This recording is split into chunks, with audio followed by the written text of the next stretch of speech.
The executioner saw something. May 19th, 1536. Tower Green. A woman kneels in the pale morning light. The best swordsman in Europe stands behind her, blade raised. He swings. He misses. But here's what nobody tells you. He didn't miss because he was nervous. He didn't miss because the angle was wrong. He missed because, for a split second, there were two of her. And he struck at the wrong one. In the next 17 minutes, 9 people will see things that make them question reality. 4 of them will be dead within a month. The swordsman will cut off his own hands 11 years later. And Anne Boleyn? Anne Boleyn hasn't been Anne Boleyn for 3 days. This is what they buried in the tower. This is what they tried to kill. These aren't just stories. They stay with you. If you crave tales that crawl under your skin, subscribe now. The darkness is only getting deeper. May 18th, 1536. 11:47 p.m.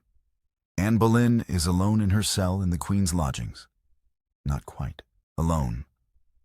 A guard named Edmund Walsingham is stationed outside her door.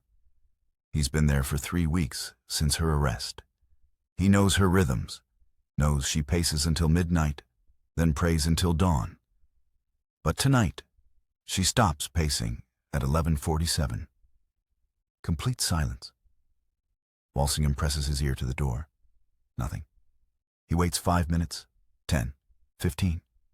At 12:02 a.m., Anne begins to laugh. Not the nervous laughter of a condemned woman. Something else. Low and continuous, like a purr. Walsingham opens the viewing slot.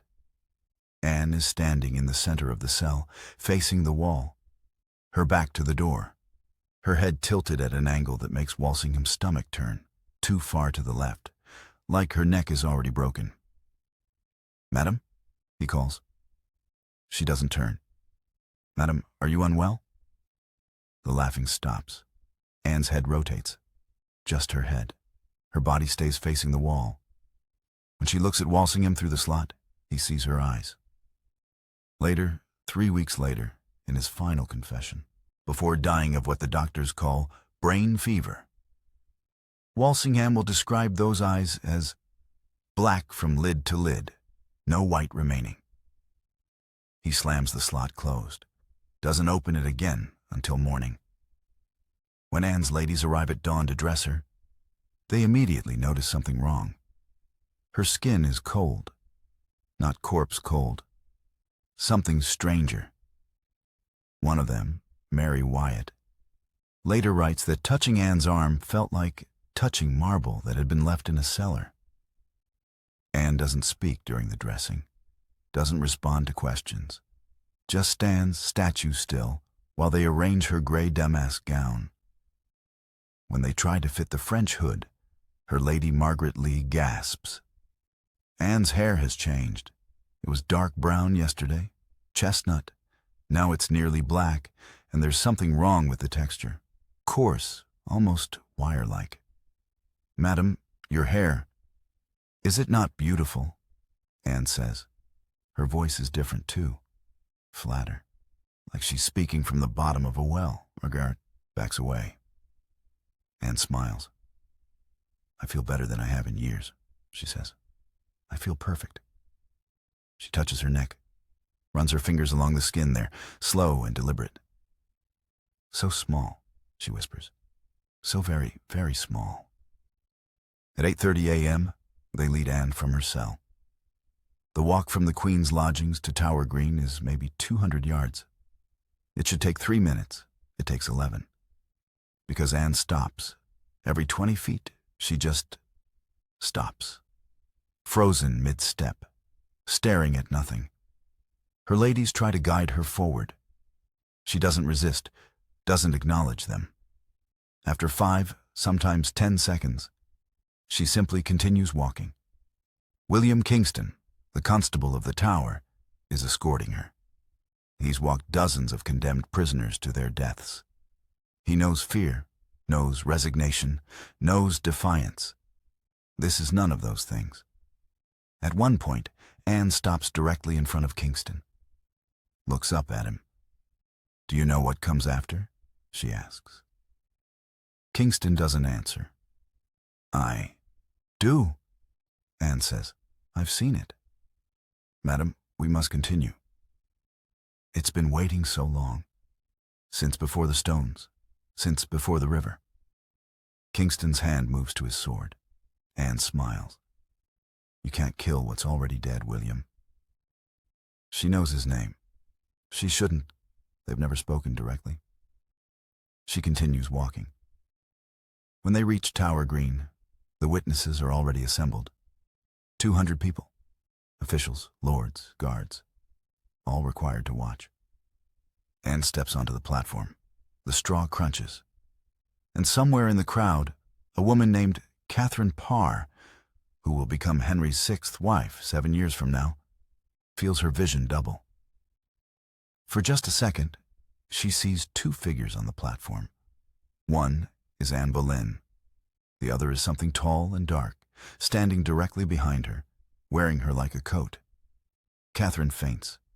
No one notices. Everyone's watching Anne. Anne gives her final speech. Perfectly. Word for word. Exactly as scripted. "Good Christian, people, I am come hither to die, according to law." But 3 separate witnesses will later report the same thing. Her lips don't match the words. A courtier named Thomas Wriothesley is standing close enough to see. He watches Anne's mouth form different sounds than what he's hearing, like watching a badly dubbed foreign film.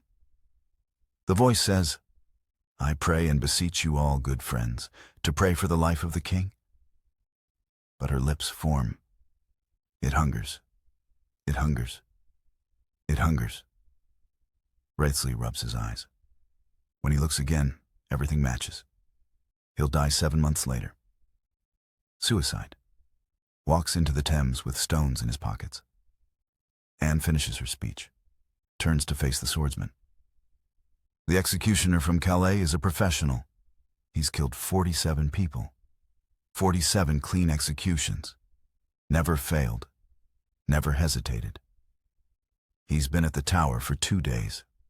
Preparing, he's studied Anne from a distance, measured her height, her neck width, calculated the angle. Everything is perfect. He raises his sword. Anne kneels. And the air changes. Every witness will mention this later. The temperature drops, not gradually, but instantly. Breath becomes visible. Frost forms on the platform straw. The swordsman sees it too, but he sees something else. When he looks at Anne, kneeling perfectly still, her shadow is wrong. It's too tall. It stretches across the platform, elongated and distorted, even though the sun is directly overhead. Shadows shouldn't be falling that way. And it's moving, independently, writhing like something alive. The swordsman blinks. The shadow stills. He positions himself, 3 feet behind Anne. Proper distance, proper angle. Breathes in, swings. The blade passes through the empty air. But that's impossible. The swordsman felt resistance, felt the sword connect, felt the impact travel up his arms. But Anne is untouched. She's still kneeling, still perfectly still. The swordsman looks at his blade. There's blood on it. Not a lot. Just a thin line along the edge. But Anne isn't bleeding. He looks at the crowd. Everyone is staring, silent, confused. Kingston approaches. "What happened?" "I struck her," the swordsman says in French. "She's unharmed." "I struck her?" He raises the blade again. This time he's watching carefully, watching Anne, watching her shadow. He swings. The sword connects with her neck. He sees it, feels it, but the blade passes through without resistance, like cutting fog. Anne gasps, but she's still whole, still kneeling. The swordsman drops the sword. "Elle n'est pas humaine," he whispers. "She is not human." In the crowd, a priest named Father Benedict starts to pray. Not the standard execution prayers. Something older. Latin, but not church Latin. Older than that. Words that sound wrong in his mouth. Apage Satanas. Disede ab hoc loco. He doesn't finish. His voice cuts off mid-word. Blood pours from his nose, his ears, his eyes. He collapses, dead before he hits the ground. The crowd panics. Guards block the exits. No one leaves. On the platform, Anne stands. She shouldn't be able to stand. She was told to remain kneeling. But she rises smoothly, turning to face the crowd. When she speaks, her voice echoes, like it's coming from inside everyone's skull simultaneously. You cannot kill what you did not give life to. Kingston draws his sword. Guards, restrain her. 2 guards rush the platform. The first one, a man named Robert Hale, makes it 3 steps before his legs buckle. He falls face first onto the platform. The back of his head is caved in, like something struck him from behind. But there's nothing behind him. The second guard stops. Everyone stops.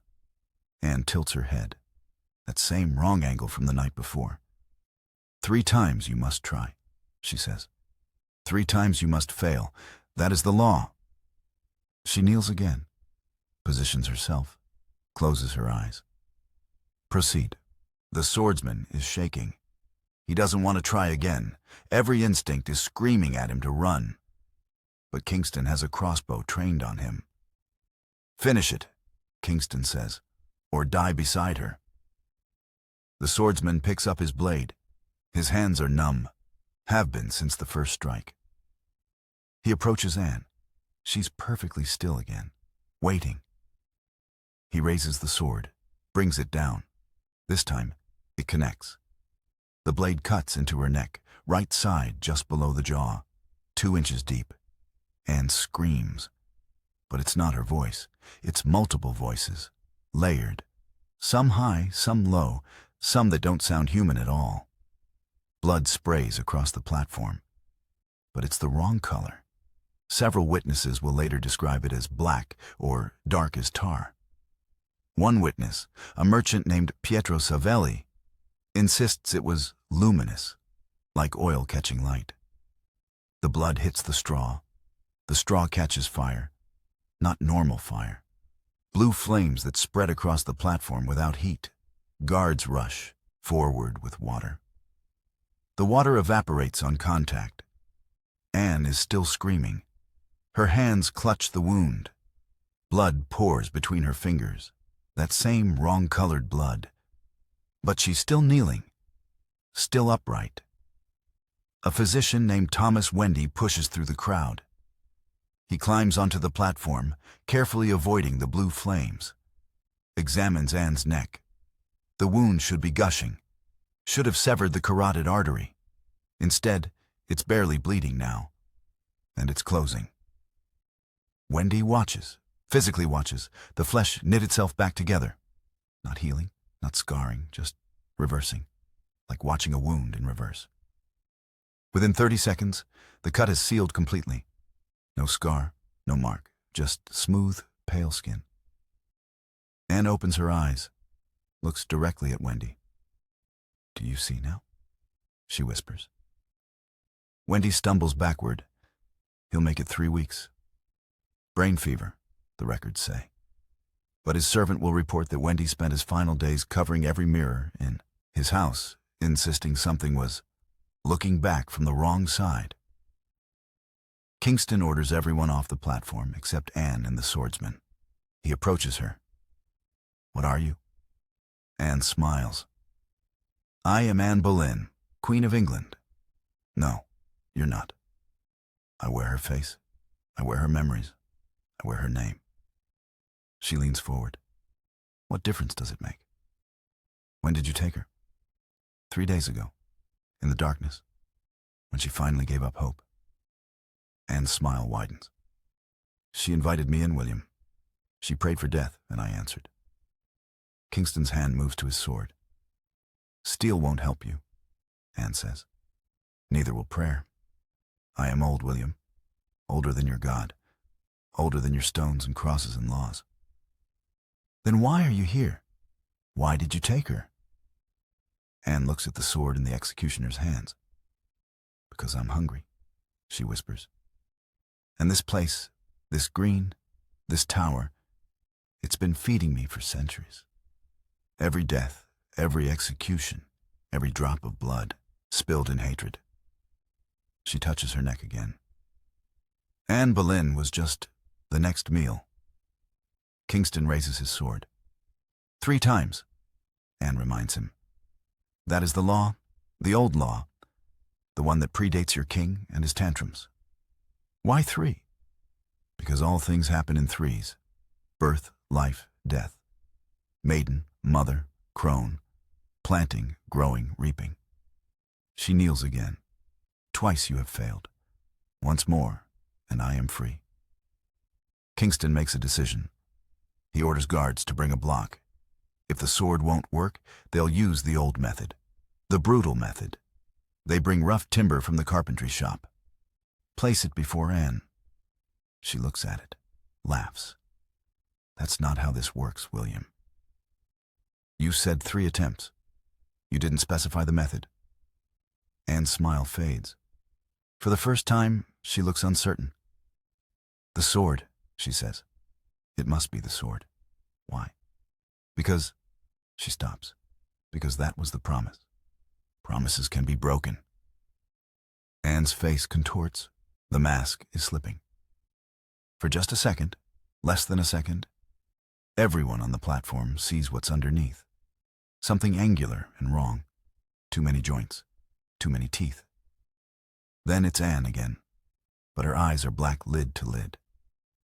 You do not understand what you're doing, she hisses. I understand perfectly, Kingston says. You need the sword. You need the ritual. Without it, you're trapped. Anne lunges. Not at Kingston, at the swordsman. She's impossibly fast. One moment kneeling, the next she's on the swordsman, hands around his throat. Guards rush forward. They can't pull her off. She's too strong. Inhumanly strong. The swordsman's eyes roll back. His lips turn blue. Anne leans close, whispers something in his ear. Whatever she says makes him scream. Not pain. Terror. Pure, absolute terror. He throws her off. Supernatural strength meeting supernatural strength, and scrambles backward. Anne lands on the platform, crouched like an animal. You will finish this, she snarls. You will strike the 3rd blow, or I will wear you instead. The swordsman looks at his hands. They're moving, not trembling. Moving independently. Fingers curling and uncurling, like something inside is testing the controls. No. Non. He picks up the sword. He doesn't want to. His hands move on their own. He walks toward Anne. She's smiling again. Kneels. Positions herself over the block. Good, she whispers. Good. Complete the ritual. Free me. The swordsman raises the blade. Brings it down. The sword connects with bone. Anne's spine. But the moment it does, something goes wrong. The blade shatters. Not breaks. Shatters. Explodes into hundreds of fragments that hang in the air like suspended ice. The temperature drops 20 degrees in an instant. Every candle in the tower goes out simultaneously. And Anne starts to change. The flesh on her neck begins to split. Not bleeding. Opening. Like a seam coming undone, something begins to emerge. Long and dark and writhing. Multiple witnesses will try to describe it later. None of them agree on the details. Some say it was like smoke. Others say tentacles. One guard insists it was arms, too many arms, reaching from inside her. Whatever it is, it's coming out. The ritual is broken. The vessel is damaged. The thing wearing Anne Boleyn can't hold the shape anymore. Kingston realizes what's happening. The sword, he shouts. Reforge the stroke. Complete it properly. But the sword is destroyed. And Anne, the thing that was Anne, is coming apart. One of her ladies, Margaret Lee, does something extraordinary. She runs onto the platform, grabs one of the sword fragments, a piece still sharp, still whole enough, and drives it into Anne's neck, completes the cut. The head separates, rolls across the platform, and the thing inside screams. Every window in the tower shatters. Every bird within a mile takes flight. The scream goes on for 6 seconds. Then silence. Complete, absolute silence. Anne's head lies in the straw, eyes still open, still black, but empty now. Whatever was inside is gone.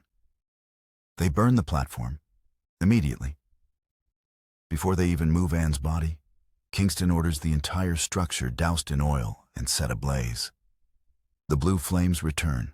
They burn for 3 hours. When the fire finally dies, there's nothing left but a perfect circle of scorched earth. Grass won't grow there for 40 years. They place Anne's body in an arrow chest. But when they try to fit the head, something is wrong. It won't go in. Not because of size, because every time they place it near the body, it moves, rolls away on its own, like magnets repelling. Finally, Mary Wyatt wraps the head in consecrated cloth, blessed by 3 different bishops, and forces it into the chest. The moment she does, she feels something, a vibration, coming from inside the head, like purring. Within 1 month, 9 witnesses are dead. Father Benedict, brain hemorrhage at the execution. Robert Hale, skull crushed by invisible force at the execution.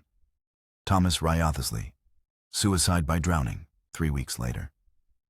Edmund Walsingham, brain fever 3 weeks after the execution.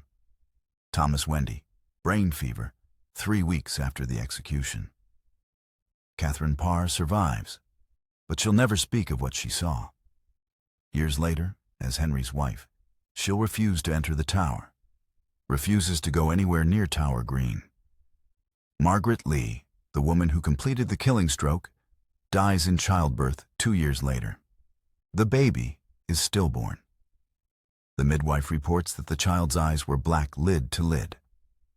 Pietro Savelli, the merchant, returns to Italy, becomes a priest, spends 40 years researching what he saw.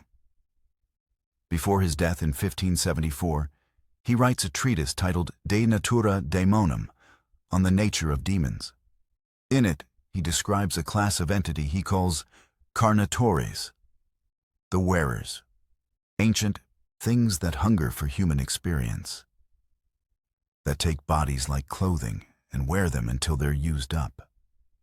He claims they're drawn to places of intense suffering, places where the boundary between life and death grows thin, places like Tower Green. The executioner from Calais leaves England immediately. But his hands never stop moving. For 11 years, they move independently, curling, grasping, reaching for throats that aren't there. He can't sleep, can't eat without his hands trying to strangle him. In 1547, he makes a decision. He purchases an axe, not a sword, an axe. Takes it to his workshop, places his left hand on the chopping block, brings the axe down, then the right hand. Both severed cleanly. He cauterizes the wounds himself, survives 3 days. On the 3rd day, May 19th, 1547, exactly 11 years after Anne's execution, he's found dead in his workshop. Strangled. The coroner's report notes deep bruising around his throat. Finger-shaped bruises. But the swordsman had no hands, and he died alone. In 1876, during renovations of the chapel of St. Peter ad Vincula, they exhume the graves. They find Anne Boleyn's arrow chest. When they open it, the body is remarkably preserved. Too preserved. 340 years in the ground, and the flesh is still intact, still supple. The head is wrapped in cloth, just as Mary Wyatt left it. They unwrap it. The eyes are still open, still black. One of the archaeologists, a man named Alfred Marks, reaches out to close them. The moment his fingers touch the eyelids, he jerks back. "It's warm," he says. They take measurements, photographs, notes, then rebury everything quickly, too quickly. The official report states, "Remains consistent with historical record, reinterred with full honors." But Alfred Marks never works another excavation. In his private journal, discovered after his death in 1891, he writes, "When I touched her eyes, I felt something looking back. Not at me, through me, at something beyond. It is still waiting. God help us, it is still waiting." Here's what really happened on Tower Green. Anne Boleyn died 3 days before her execution. Alone in her cell, in the darkness, she gave up. And something answered. Something old and hungry that's been feeding on the tower's deaths for centuries. It wore her to the scaffold. It tried to use the ritual, the 3 strikes, the French method, the ancient pattern, to free itself. But the ritual broke. The vessel was destroyed. And the thing inside? They buried it. In a narrow chest, under consecrated ground, where it's been waiting ever since. Tower Green is closed to the public now, not for preservation, for safety. Because on May 19th, every year, the ground above Anne's grave moves. Just slightly. Just enough. Like something underneath is trying to push through. And in the chapel of St. Peter ad Vincula, where her body lies, the temperature drops to freezing. Every year. At 9 a.m. exactly. The guards know. They've always known. That's why no one is allowed on the green at dawn on May 19th. That's why the chapel is locked. That's why there are consecrated iron bars over the grave. Because the thing that wore Anne Boleyn isn't dead. It's just waiting for someone to complete the ritual properly. 3 strikes, a French blade, the old law. And if someone ever does, if someone ever finishes what they started in 1536, then whatever's been trapped under Tower Green for 500 years will finally be free. So here's what really happened when Anne Boleyn died. She didn't. Something else did. Something that's still there. Still hungry. Still waiting for the day someone digs deep enough, or prays wrong enough, or stands on Tower Green at the wrong hour, and completes the ritual. The swordsman saw it. That's why he cut off his hands. Not to stop them from shaking, to stop them from reaching, to stop them from finishing what they started. May 19th, 1536. Tower Green, 3 strikes, 2 deaths. One thing still wearing a dead queen's face, buried 18 inches under cursed ground. She's still waiting, and she's so hungry. Some stories don't end when the video does. If that's what you're here for, subscribe. The darkness is just waking up.